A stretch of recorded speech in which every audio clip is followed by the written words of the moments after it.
Hello students, कैसे हैं आप? स्वागत है आपका। आज हम पढ़ेंगे क्लास 10th सब्जेक्ट साइंस, उसका chapter number 10 light reflection and refraction. तो अब हम पढ़ेंगे image formation by concave mirror. हमने क्या पढ़ा? रे डायग्राम्स पढ़े, किस प्रकार इमेज फॉर्मेशन जो कॉनकेव मिरर होता है वो रेस को रिफ्लेक्ट करता है, उस पर इंसिडेंट किस प्रकार से होगी और किस प्रकार से वो रे को रिफ्लेक्ट करेगा, उसके बेस पे हम रे डायग्राम से समझ जाएंगे कि इमेज किस प्रकार फॉर्मेट हो रही है। चलिए, पोजीशन ऑफ द ऑब्जेक्ट। अगर मैं किसी भी ऑब्जेक्ट को एट इन्फिनिट कहाँ पर रखूँ? एट इन्फिनिट, एट इन्फिनिटी मतलब बहुत दूर में उस ऑब्जेक्ट को रखूँ तो उसकी पोजीशन ऑफ द इमेज कहाँ बनेगी? ठीक है, मान लीजिए यहाँ पर कोई ऑब्जेक्ट है, ठीक है, सपोज यहाँ पर कोई ऑब्जेक्ट है, सपोज ये कोई ऑब्जेक्ट बहुत दूर है, बहुत दूर है इस पर्टिकुलर मिरर से। इन्फिनिट का मतलब, इन्फिनिटी मतलब बहुत दूर है। तो अब क्या होगा? जो भी इस पे लाइन पैरेलल आती है, किस पे पैरेलल आ रही है? इसके ऊपर जो पैरेलल लाइन गिरेगी, हमने क्या पढ़ा था? विच ऑल लाइन से इंसिडेंट रे जो होगी वो parallel to the principal axis होगी, वो किससे होकर जाएगी? फोकस से होकर जाएगी। तो यहाँ पर चली जाती है, इससे ये फोकस होकर रिफ्लेक्ट हो गया फोकस पे, ये रिफ्लेक्ट हो गया फोकस पे। तो एक छोटा सा पॉइंट बनता है यहाँ पर, इस पर्टिकुलर इमेज का छोटा सा पॉइंट बनेगा, ठीक है। तो पोजीशन ऑफ द इमेज कहाँ बनेगी? पोजीशन ऑफ द इमेज बनेगी एट एफ। कहाँ बनेगी? एट एफ, फोकस पे, ठीक है। और बहुत ही छोटी होगी उस साइज में, ठीक है। Size of the image highly diminished,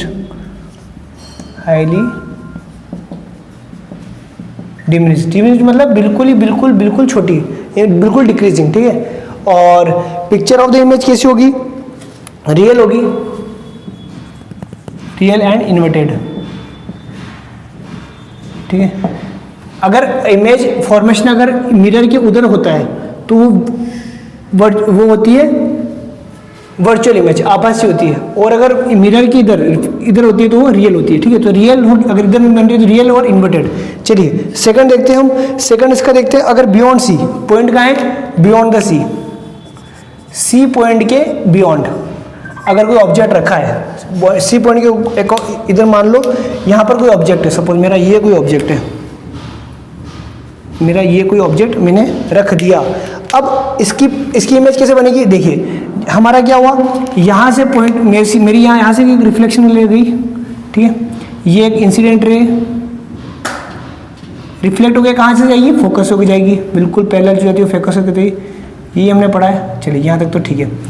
अब फोकस से कोई पॉइंट जाएगा, मान लो ये रे अगर फोकस से हो जाएगी, दूसरी रे जो भी रे अगर फोकस से हो जाती है वापस वो रिफ्लेक्ट होकर क्या होती है? प्रिंसिपल एक्सिस के पैरेलल में होती है, मतलब ये पैरेलल होकर यहाँ आ जाएगी, ठीक है। तो इसकी इमेज कैसे बनेगी? ये इसकी इमेज बन गई इधर ऐसे। तो जहाँ पर ये दो पॉइंट मिल रहे हैं इसकी इमेज बन गई ऐसी, ठीक है। अब जो ऑब्जेक्ट था वो हमारा हल्का सा बड़ा था, उससे छोटी इमेज बनी है, ठीक है। यानी कि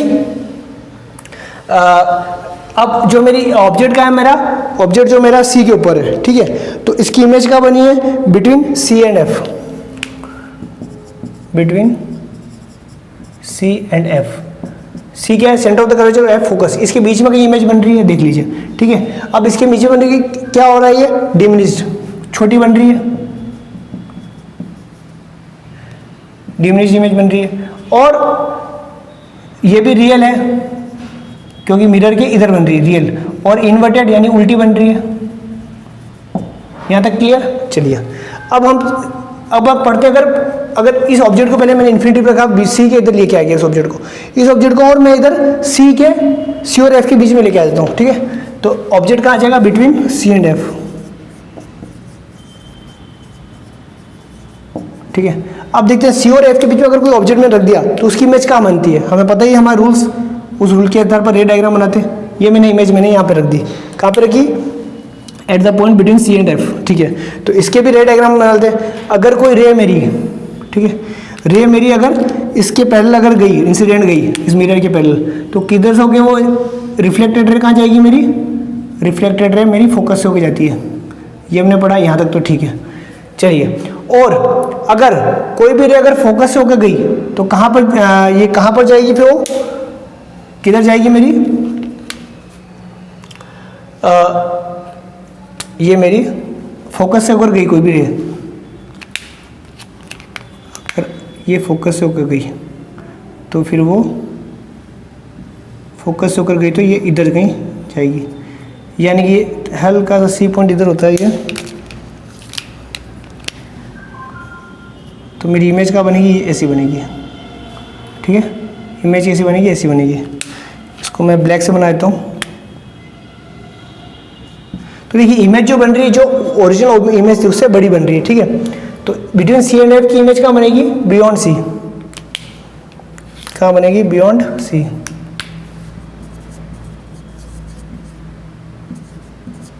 चलिए बियॉन्ड सी बनेगी, और ये कैसी बनेगी, ये एनलार्ज होगी, जो ऑब्जेक्ट है उससे ज़्यादा बड़ी होगी इमेज, और ये भी रियल होगी, और ये इन्वर्टेड होगी, उल्टी बनेगी। यहाँ तक तो ठीक है।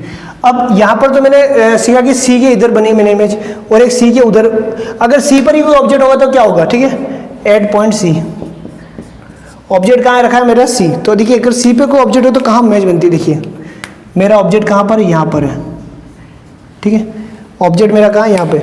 अब इससे रे रिफ्लेक्ट होकर कहाँ जाती है, देखिए मान लो ये रे गई, और जो भी प्रिंसिपल एक्सिस के पैरेलल में अगर इंसिडेंट रे होती है तो रिफ्लेक्टेड रे फोकस से होकर जाती है। यहाँ तो हमने पढ़ा है, बिल्कुल सही पढ़ा है। और अगर कोई फोकस से होकर जाती है, कोई भी रे अगर फोकस से होकर जाएगी तो वो पैरेलल हो जाएगी, रिफ्लेक्टेड रे पैरेलल हो जाएगी इसके इधर, यानी ये मेरा पॉइंट आया, तो मेरा ऑब्जेक्ट बनेगा बिल्कुल ये। अब देखिए यहाँ पर सी पर जो इमेज बन रही है, ऑब्जेक्ट कहाँ था, सी पर, इमेज भी कहाँ बन रही है, सी पर। ठीक है, दोनों उसी पॉइंट पर, और उसकी साइज भी लगभग बराबर है। तो अगर पोजीशन ऑफ द इमेज कहाँ बन रही है, ये भी बन रही है एट सी पर। कहाँ बन रही है, एट सी। ठीक है, और size of the image same size, जिस साइज का ऑब्जेक्ट है उसी साइज की इमेज बन रही है। ठीक है, और पिक्चर ऑफ द इमेज कैसी बनेगी, ये भी रियल बनेगी और इन्वर्टेड, उल्टी बनेगी। इमेज कैसी दिखेगी, उल्टी दिखेगी। यहाँ तक क्लियर। चलिए अब ऑब्जेक्ट जो था वो मेरा कहाँ पे, मैंने कहा रखा इन्फाइनेट पे रखा, फिर मैं इधर से लाते लाते मैं इसको यहाँ पे ले आया बियॉन्ड सी, फिर और आगे ले आया मैं सी के आगे ले आया, फिर सी पर भी लाया, इसको तो ऊपर लिख लें, इसको नीचे लिख लें, सी के बाद मैं यहाँ पर ले आया। अब मैं पॉइंट कहाँ पे ला रहा हूँ, एफ पर। ठीक है, कहाँ पे ला रहा हूँ मैं, फोकस पर। अगर फोकस पर मेरा पॉइंट होगा, मेरा ऑब्जेक्ट होगा एट एफ, फोकस में अगर मेरा ऑब्जेक्ट होगा तो कहाँ बनेगी, देखिए बहुत अच्छा है। यहाँ पर हम इसको ऑब्जेक्ट को रख देते हैं, ये मैंने ऑब्जेक्ट को यहाँ पर रख दिया। अब वही रूल अप्लाई करने जो कर रहे हैं हम, करते हैं हम। चलिए अगर इसके पैरेलल कोई गया, ठीक है, पैरेलल अगर कोई रह गई, कहाँ से होकर गुजरती है वो फोकस से होकर गुजरेगी। क्लियर, वो कहाँ से गुजरेगी, फोकस से होकर गुजरेगी। ठीक है, अब दूसरी ऑब्जेक्ट हम हमेशा कहाँ फोकस होकर जाती है, पर फोकस पे तो ऑलरेडी ये पॉइंट है। तो एक और हमारा रूल है कि सेंटर ऑफ कर्वेचर का, सेंटर ऑफ कर्वेचर से कोई ऑब्जेक्ट अगर रे जाती है तो वहाँ पे सेंटर ऑफ कर्वेचर पे ही आती है। ठीक है, तो मान लो अगर यहाँ से कोई ऑब्जेक्ट ऐसे, मान लो इसको मैं और इसको और अच्छे से बना दूँ, ऐसे बनाता हूँ। ठीक है, अब सेंटर ऑफ कर्वेचर से मेरी कोई और ये रे जा रही है, ये इधर से जा रही है। ठीक है, ये रे सेंटर ऑफ कर्वेचर से ये इससे जाती है, मतलब मान लो ये डॉट डॉट डॉट ये इधर गई, इंसिडेंट होगी, तो ये रिफ्लेक्ट होकर वापस इधर ही आएगी। ठीक है, तो ये कहीं इधर वापस रिफ्लेक्ट होगी, ये इधर जाएगी, इधर जाएगी, ये इधर जाएगी। ठीक है, यानी कि ये जब दोनों रे कहीं मिलेगी, कहाँ मिलेगी पता नहीं, इनफाइनाइट पे, इनफाइनाइट पे कहीं मिलेगी। तो इनफाइनाइट पे मतलब मेरा ऑब्जेक्ट का पोजीशन आएगा, तो पोजीशन ऑफ द इमेज कहाँ होगी, एट इनफाइनाइट। ठीक है, और साइज ऑफ द इमेज कैसी होगी, size of the image highly enlarged, बहुत बड़ी इमेज बनेगी, हाईली एनलार्ज्ड, क्योंकि वहां तक दोनों रे जाते थे, जब मिलेगी तो बहुत बड़ा मेरा इमेज का फॉर्मेशन हो जाएगा। और पिक्चर ऑफ द इमेज कैसी होगी, वो भी रियल होगी, क्योंकि मिरर के इधर बन रही है, रियल और इन्वर्टेड। चलिए अब लास्ट देख लेते हैं। अगर मैंने क्या किया, मैं ऑब्जेक्ट को धीरे धीरे पास ले जा रहा हूँ, सी पे लाया, मतलब पहले बियॉन्ड सी, सी के इधर, फिर सी पे लाया, सी के इधर ले गया, एफ पे, फिर एफ पे लाया। अब एफ और पी के बीच में ले जाता हूँ, कहाँ ले रहा हूँ, एफ और P, between F and P, between F and P. ठीक है, अब देखिए एफ और पी के बीच में अगर ऑब्जेक्ट आ गया तो देखिए उसकी इमेज कहाँ बनेगी, रे डायग्राम समझते हैं अपन। मान लो यहाँ पर मेरा ऑब्जेक्ट आ गया, कहाँ पे, फोकस पॉइंट और पोल के बीच में अगर ऑब्जेक्ट आ गया। रूल वही हमें फॉलो करने, रूल क्या फॉलो करना है, यहाँ पे एक तो रूल देख लेते हैं हम। अगर सेंटर ऑफ कर्वेचर से कोई रे गई मान लो, ठीक है, अगर मान लो यहाँ से कोई, ये सेंटर ऑफ कर्वेचर है, यहाँ से अगर मेरी कोई रे गई, ये रिफ्लेक्ट होकर वापस ये अगर इधर गई तो रिफ्लेक्ट होकर वापस सेंटर ऑफ कर्वेचर पे आएगी, ठीक है, ये गई इधर आई। दूसरा मान लो इसके पैरेलल में अगर कोई गई रे, किसके, एक्सिस के पैरेलल में, कहाँ से होकर गुजरती है, फोकस से होकर गुजरती है। कहाँ से होकर गुजरती है, फोकस होकर, तो ये फोकस होकर जाएगी, ये ऐसे जाएगी, फोकस होकर जाएगी, ये ऐसे जाएगी, ठीक है। अब देखिए इसकी इमेज कहाँ बन रही है, अब इसकी इमेज बनती है मिरर के अंदर उस साइड में, ठीक है। देखिए इसकी इमेज बनती है, इसको डॉट डॉट मिलाओ, यहाँ पर कहीं इमेज बनेगी इसकी। अगर मैं इसको ऐसे बना दूँ, ठीक है, इस एक्सिस को मैं आगे तक बढ़ा देता हूँ, मान लो ये मेरी इमेज बन गई। यहाँ पर ऑब्जेक्ट क्या था, ये था, इमेज क्या बन रही है, ये। अब देखिए इसमें मेरी इमेज क्या बन रही है मेरी, ठीक है, बियॉन्ड मिरर, ठीक है, मिरर के बियॉन्ड में बन रही है। इमेज क्या बन रही है मेरी, बिहाइंड द मिरर, ठीक है, बिहाइंड द मिरर। चलिए, और साइज ऑफ द इमेज कैसी है, size of the image enlarge है, बड़ी इमेज बन रही है। और पिक्चर ऑफ द इमेज कैसी है, पिक्चर ऑफ द इमेज अब यहाँ पर इन्वर्टेड नहीं है, यहाँ पर रियल भी नहीं है, यहाँ पर क्या वर्चुअल है, आभासी, क्योंकि मिरर के उधर अगर इमेज बनती है तो वर्चुअल होती है, ठीक है। तो वर्चुअल एंड इरेक्ट का मतलब सीधी बन रही है, ठीक है। तो ये हमको पूरा लाइन डायग्राम से हम समझा सकते हैं कि ऑब्जेक्ट की पोजीशन कहाँ पर है। आप भी इजीली कॉपी में भी कर सकते हैं। कॉपी में जब आप डायग्राम बनाएं तो सी एफ जो है मिड पॉइंट होना चाहिए सी और पी का, ठीक है। आराम से जहाँ पर ये रे आपकी मिलेगी, स्केल से आप इजीली यूज करके बनाएंगे तो आपको बहुत ही अच्छे डायग्राम बनेंगे, आपको बहुत ज़्यादा इंटरेस्ट आएगा, आप बनाइए। और ये मैं चाहता हूँ आप खुद ही इसको जब बनाते जाएं और खुद ही इसको पूरे चार्ट को, पूरा टेबल को पूरे खुद ही फिलअप करें, तो आपको बहुत ही इंजॉय करेंगे जब आप बनाएंगे तब, ठीक है। तो अब यहाँ पर सबसे इंपॉर्टेंट पॉइंट देखिए, जैसे मैं अब देखिए ये रिवर्स हो रहा है, इनफाइनाइट पे जो था ऑब्जेक्ट तो एफ पर पोजीशन बन रही थी, एफ पर अगर ऑब्जेक्ट है तो कहाँ इमेज बन रही है, इनफाइनाइट पे। सी के बियॉन्ड में अगर ऑब्जेक्ट है, सी के बियॉन्ड में ऑब्जेक्ट है तो इमेज का बनती है सी और एफ के बीच में। सी और एफ के बीच में अगर ऑब्जेक्ट है तो ये उल्टा है, 22 वर्ष हो गया। देखिए सी पर ऑब्जेक्ट है तो सी हो ही गया, और एफ और पी के बीच में अगर इमेज है तो वो मिरर के और बहुत ही इनलार्ज और सीधी इमेज बनती है। ये लास्ट वाला जो पॉइंट है ये बहुत बड़ा इंपॉर्टेंट पॉइंट है, और इसी के बेस पर इसका यूज होता है, इस कॉनकेव मिरर का यूज होता है। कॉनकेव मिरर का एक और क्वेश्चन आता है एग्जाम में, uses of the concave mirror. Concave mirror के यूजेस कहाँ होते हैं, तो कॉनकेव मिरर का सबसे बड़ा जो यूज है वो इस लास्ट वाले पॉइंट से बहुत ज्यादा यूज है। सबसे पहले जो हमारी हेडलाइट्स होती है, व्हीकल की जो हेडलाइट होती है उसके अंदर जो मिरर होता है वो कॉनकेव मिरर होता है, ठीक है। डेंटिस्ट जो यूज करते हैं mirror, dentist concave mirror use करते हैं, उससे क्या होता है लास्ट वाला जो पॉइंट फोकस, वो उस अपने टीथ को जो देखते हैं, टीथ को कहाँ देखते हैं, फोकस और पोल के बीच में इतना पास में मिरर रखते हैं ताकि उसको टीथ बहुत ही इनलार्ज दिखता है, बहुत बड़ा दिखता है, तो उसके अंदर से जो कैविटी होती है, जर्म्स होते हैं, इजीली देख पाते हैं, ठीक है। और इसका भी इस प्रकार कहीं इसके बहुत सारे यूजेस हैं जो कि हम देख सकते हैं। व्हीकल की हेडलाइट्स हो गई, ठीक है, व्हीकल की हेडलाइट, डेंटिस्ट इस प्रकार देख सकते हैं। शेविंग जो मिरर होती है, शेविंग मिरर, जब हम शेविंग करते हैं तो शेविंग मिरर भी इस प्रकार इसका यूज होता है। उसमें भी कई प्रकार जो बार्बर शॉप्स होती है उसमें ये मिरर भी यूज करते हैं ताकि जो शेविंग करते हैं उसका फेस बहुत ही इनलार्ज होकर हमें दिख सके। उसको कहाँ रखते हैं, एफ और पी के बीच में उस ऑब्जेक्ट को रखते हैं, हमको रखते हैं। तो ये हम इसके यूजेस हो गए। और रे डायग्राम ये कहाँ पढ़ रहे हैं हम, image formation by concave mirror. अब हम पढ़ेंगे image formation by convex mirror. हाँ, तो अब ये पढ़ा है, हमने क्या पढ़ा था, image formation by concave mirror. अब हम पढ़ रहे हैं image formation by convex mirror. Image convex mirror पे किस प्रकार, कॉन्वेक्स मिरर से किस प्रकार इमेज का फॉर्मेशन होता है, और रे डायग्राम के जो रूल्स हैं वो यहाँ पर भी एप्लीकेबल होंगे, उसी हिसाब से हम लगत देंगे, ठीक है। चलिए समझते हैं। अगर ऑब्जेक्ट हमारा वही अगर इन्फाइनाइट पे होगा तो क्या होगा, चलिए एट इन्फाइनाइट या एट इन्फिनिटी, ऑब्जेक्ट कहाँ पर रखा मेरा, इन्फिनिटी पे। देखिए समझते पहले समझ लेते हैं इन्फिनिटी कहाँ, यहाँ पर मान लो यहाँ पर कोई ऑब्जेक्ट है मेरा, सपोज ठीक है, यहाँ पर कोई ऑब्जेक्ट है मेरा बहुत बड़ा इनफाइनाइट पे। अब हम जानते हैं कॉन्वेक्स मिरर का फोकस अंदर की तरफ होता है और सेंटर ऑफ कर्वेचर भी होता है, क्योंकि इस प्रकार वो होता है, परंतु इसकी रिफ्लेक्टिंग इमेज जस्ट अपोजिट होती है, इधर होती है, और फोकस जस्ट अपोजिट डायरेक्शन में होता है उसका। ठीक है, चलिए ये मेरा क्या इनफाइनाइट पे कोई ऑब्जेक्ट रखा है मैंने।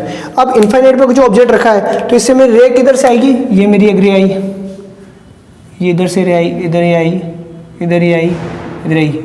तो जो भी रे आती है, हम रूल क्या है, जो भी ray parallel to the principal axis होती है वो कहाँ रिफ्लेक्ट होकर कहाँ पर जाती है, फोकस की अब तरफ जाती है, कॉनकेव में, कॉन्वेक्स में जाती हुई दिखती है। ठीक है, तो सारी रे का ये अब इधर तो आएगी नहीं, रिफ्लेक्शन इधर है तो इधर जाएगी, परंतु ये फोकस की तरफ हमें ऐसे ऐसे ऐसे। ठीक है, अब ये फोकस की तरफ ऐसे तो ये ऐसे जाएगी रिफ्लेक्ट होकर, ये फोकस ऐसे है तो ये ऐसे जाएगी, ये ऐसे तो ये ऐसे जाएगी, ये ऐसे तो ये ऐसे जाएगी, और सारे जो रिफ्लेक्टेड रे होके सारा जो ऐसे, ये यहाँ पर एक पॉइंट के फॉर्म में इमेज का फॉर्म होगी, इस फोकस पे मतलब हमें दिखेगी, और कैसे दिखेगी, एक पॉइंट के फॉर्म में। ठीक है, तो इसको समझते आइए। तो ये होगा इमेज का पोजीशन होगी at the focus behind the mirror.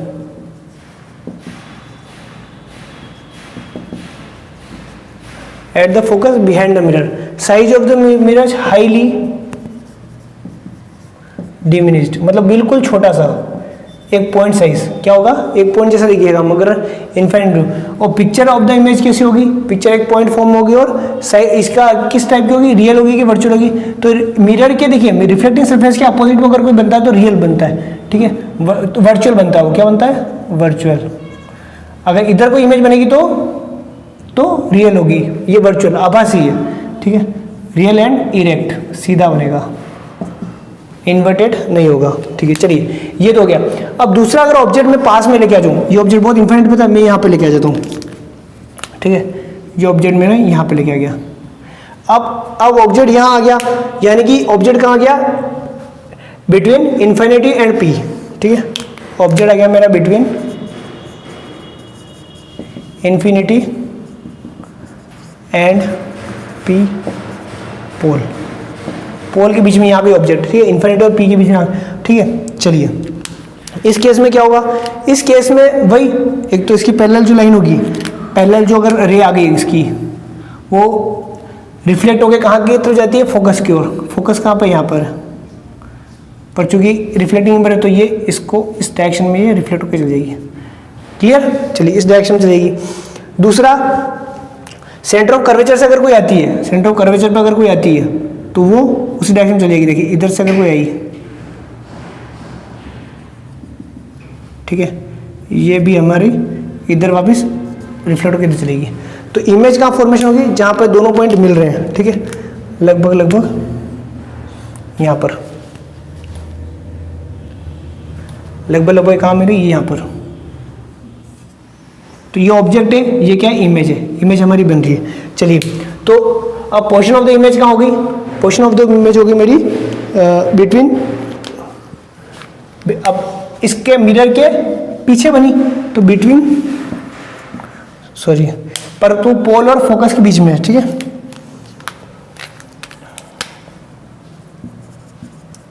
Between P and F, behind the mirror, mirror के पीछे बनी है।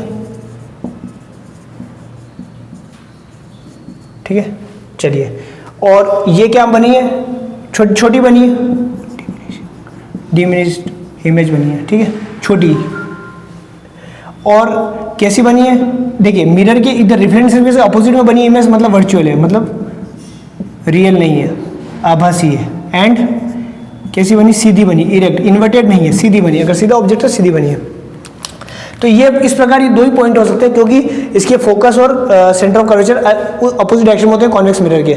चलिए यहाँ तक तो ठीक है। अब इसके यूजेस क्या है, किसके यूजेस है, कॉन्वेक्स मिरर का यूज क्या है, कॉनकेव मिरर का यूज पकड़ लिया था हमने, अब कॉन्वेक्स मिरर का यूज क्या है। ठीक है, इसका यूज क्या है, इसको कहाँ पर हम यूज़ करते हैं, जनरली इसको यूज़ करते हैं जो हमारी बाइक होती है, हमारी जो 4 व्हीलर होती है, बाइक्स और 4 व्हीलर्स की जो हेडलाइट या जो रियल मिरर भी होता है, real mirror, rear mirror view, side में जो देखते हैं, जो साइड मिरर होते हैं उसको साइड मिरर्स भी बोलते हैं, ठीक है। रियर मिरर व्यू जो मिरर होते हैं, रियर व्यू मिरर जो पीछे का देखते हैं कि पीछे ट्रैफिक कैसा है, पीछे से कोई हमारी कोई नया व्हीकल तो नहीं आ रहा है, तो वहाँ पर कॉन्वेक्स मिरर यूज होता है। क्यों होता है? क्योंकि जैसे यहाँ कोई ऑब्जेक्ट होगी, कार होगी, तो हमें वो दिख जाएगी छोटी सी, मतलब, और ये ज़्यादा एरिया भी कवर करता है, पूरा ट्रैफिक हमें दिख जाता है। और जनरली जो हमें ऑब्जेक्ट दिखता है वो थोड़ा पास भी दिखता है, ठीक है। ये तो ऑब्जेक्ट दूर है पर ये ऑब्जेक्ट दिख कहाँ रहा है, एफ और पी के बीच में, फोकस से भी पास में दिखता है। तो वैसे तो पीछे जो आ रही है वो व्हीकल या कोई बाइक होती थोड़ी दूर है, पर हम ग्लास में दिखते हैं तो हमें थोड़ा पास में नजर आती है, वो आती है। और इसी प्रकार इसका जो सबसे मेजर यूज है वो यहीं पर है, ठीक है। तो इस प्रकार ये हमारा ये कंप्लीट होता है। हमने क्या पढ़ा? हमने पढ़ा रे डायग्राम और किस प्रकार स्फेरिकल मिरर्स से इमेज फॉर्मेशन होती है, चाहे वो कॉनकेव मिरर हो चाहे कॉन्वेक्स मिरर हो, ठीक है। तो ये हमारा स्फेरिकल मिरर वाला पार्ट ऑलमोस्ट कंप्लीट होता है। Thank you.